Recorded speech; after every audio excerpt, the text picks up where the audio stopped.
जहां डीलर के द्वारा प्रति लाभार्थी 5 केजी अनाज दिया जाना है, वहां पे एफआरए सिस्टम लागू क्यों नहीं होती है? जहां पे विभाग द्वारा हमें दूध उपलब्ध करवाई जाती है, वहां एफआरए सिस्टम लागू क्यों नहीं होता है? जहां विभाग द्वारा बच्चे का खिलौने उपलब्ध करवाई जाती है, वहां एफआरए सिस्टम लागू क्यों नहीं होता है? जहां विभाग द्वारा हमें वजन मशीन दिलवाई जाती है, वहां पे एफआरए सिस्टम लागू क्यों नहीं होता? जहां विभाग द्वारा हमें दरी दिलवाई जाती है, वहां पे एफआरए सिस्टम क्यों नहीं लागू होता? सरकार द्वारा जो हम लोगों को 50 केजी का बोरा, 50 केजी के नाम पर जो बोरा चावल का हम लोगों को उपलब्ध करवाई जाती है, जिसमें अगर 4 क्विंटल लेना है तो वो 3.5 क्विंटल ही उतरता है, वहां पे एफआरए सिस्टम और वजन लागू क्यों नहीं होता? जो हो आंगनवाड़ी कार्यकर्ता के साथ ही क्यों, अन्य विभागों में क्यों नहीं?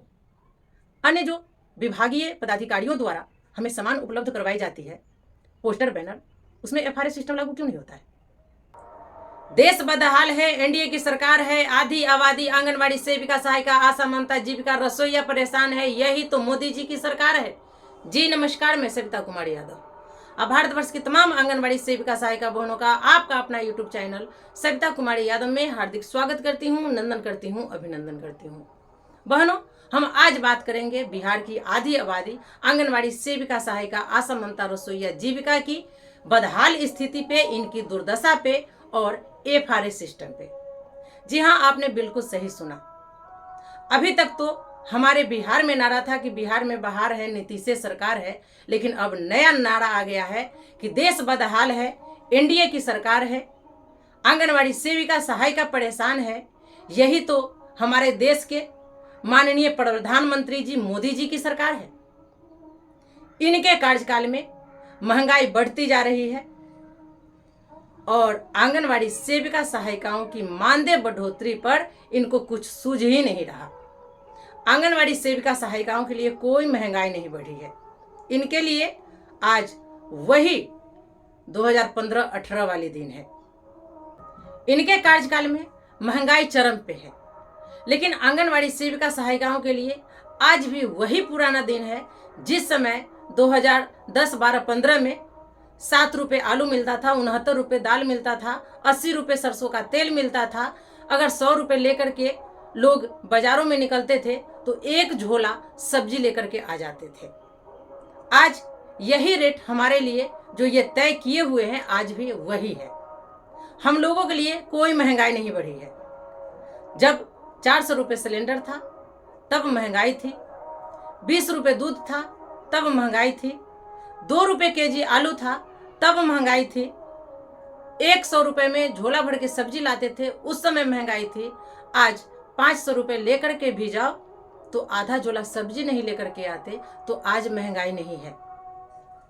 इन लोगों के लिए, नेताओं के लिए, विधायक सांसदों के लिए, सरकारी कर्मचारियों के लिए महंगाई बढ़ी है, इनका वेतन भत्ता बढ़ा है, लेकिन आंगनवाड़ी महिलाओं के लिए, आशा, ममता, रसोईया, जीविका के लिए महंगाई नहीं बढ़ी है। आज भी इनके लिए 400 रुपये सिलेंडर मिल रहा है, आज भी इनको 10 रुपये केजी दूध मिल रहा है, आज भी इनको 100 रुपये में एक झोला सब्जी मिल जा रहा है, आज भी इनके लिए 100-200 में कपड़े मिल जा रहे हैं, आज भी इनके लिए फ्री में दवाइयाँ मिल जा रही है। ये है असलियत हमारे देश के प्रधानमंत्री माननीय मोदी जी का। आज आंगनवाड़ी सेविका, सहायिका, आशा, ममता, रसोईया यानी कि आधी आबादी की बद से बदतर स्थिति है। इस पर ना ही तो राज्य सरकार को कुछ दिखाई दे रहा है, ना ही केंद्र सरकार को। बात हम करेंगे एफआरए सिस्टम की। सही है, एफआरए सिस्टम लागू करिए, कोई तकलीफ नहीं है, हम लोग एफआरए सिस्टम का स्वागत करते हैं, बशर्ते कि जो 4 ऑप्शन मांगा गया है, सास, ससुर, पति और लाभार्थी स्वयं, आपको ये 4 ऑप्शन देने में पता नहीं क्या जा रहा है, समझ में नहीं आ रहा है, आप सिस्टम में बदलाव नहीं कर रहे हैं और एफआरए सिस्टम का दबाव आंगनवाड़ी कार्यकर्ताओं पे डाल रहे हैं। यानी कि आपने पूरी मंशा बना ली है, ठान ली है कि आंगनवाड़ी कार्यकर्ताओं को लाभार्थियों के बीच मारामारी करवाने का। हमारा आपसे सवाल है कि जहां डीलर के द्वारा प्रति लाभार्थी 5 केजी अनाज दिया जाना है, वहां पे एफआरए सिस्टम लागू क्यों नहीं होती है? जहां पे विभाग द्वारा हमें दूध उपलब्ध करवाई जाती है, वहां एफआरए सिस्टम लागू क्यों नहीं होता है? जहां विभाग द्वारा बच्चे का खिलौने उपलब्ध करवाई जाती है, वहां एफआरए सिस्टम लागू क्यों नहीं होता है? जहां विभाग द्वारा हमें वजन मशीन दिलवाई जाती है, वहां पे एफआरए सिस्टम लागू क्यों नहीं होता? जहां विभाग द्वारा हमें दरी दिलवाई जाती है, वहां पे एफआरए सिस्टम क्यों नहीं लागू होता?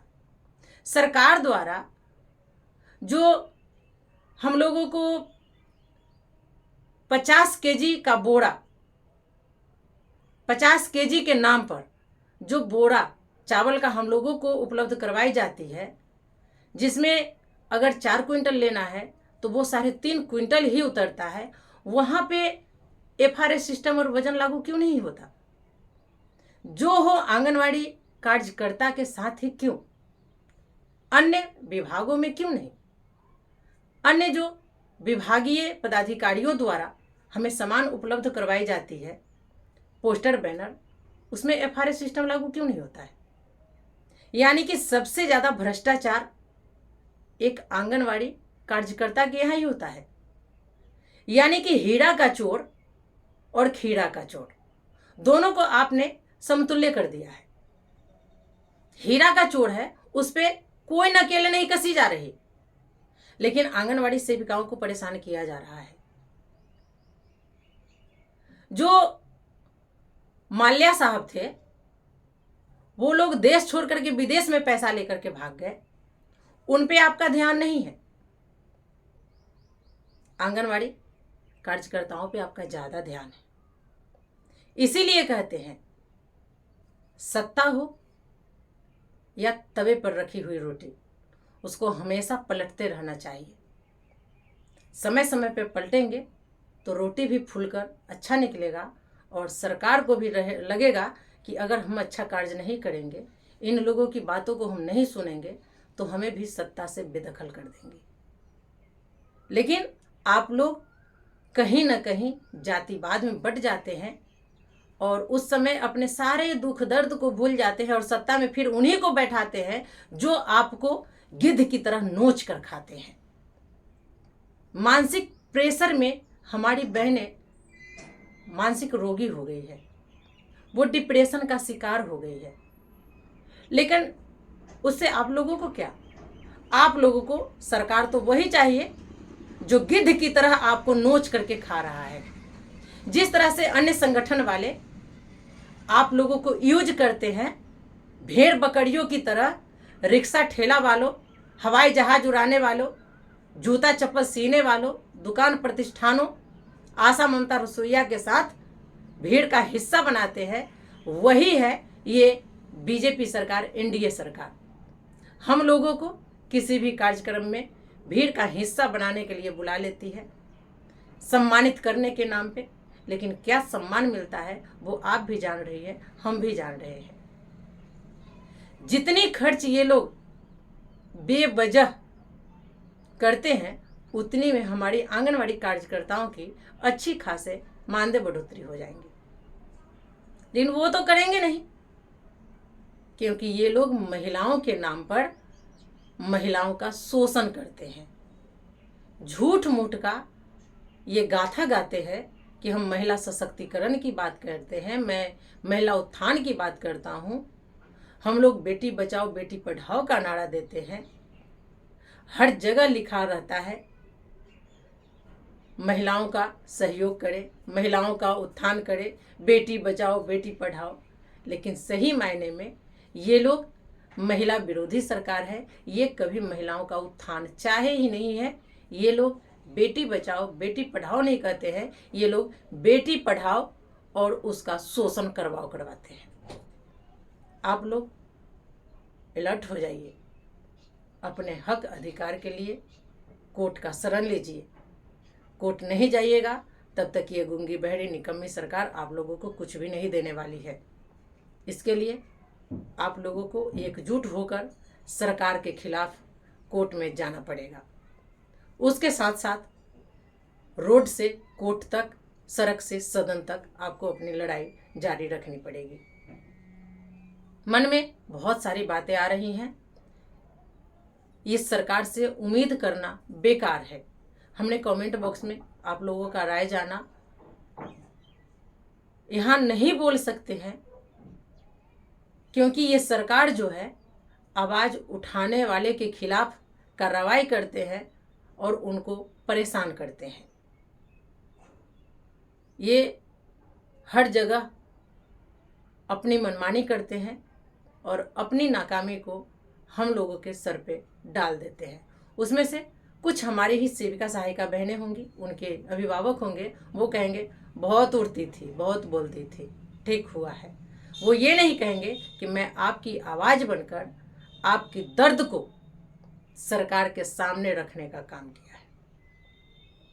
अगर हर एक आंगनवाड़ी सेविका सहायिका में ये हिम्मत, ये साहस हो जाए कि सरकार की आंखों में आंखें डाल के बात करेंगे, उनसे हम सवाल जवाब करेंगे, नहीं डरेंगे, डटे रहेंगे, लड़ेंगे लड़ेंगे, जीतेंगे जीतेंगे, तब जाकर ये सरकार आपके सामने झुकेगी और आपकी बातों को मानेगी।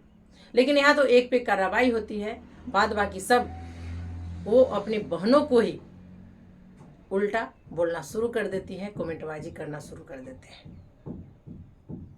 तो हमारी आखिरी अपील भी यही है कि आप लोग एक होइए, कोर्ट का शरण लीजिए, अपना जीत सुनिश्चित करिए और सरकार को घुटनों पे लाइए, तभी आपका कल्याण होगा, अन्यथा नहीं होगा। तो चलिए आज के वीडियो में फ़िलहाल इतना ही। हमारा वीडियो आपको कैसा लगा ये कमेंट कर जरूर बताएंगे। तब तक के लिए आप हमें विदा दीजिए। नमस्कार।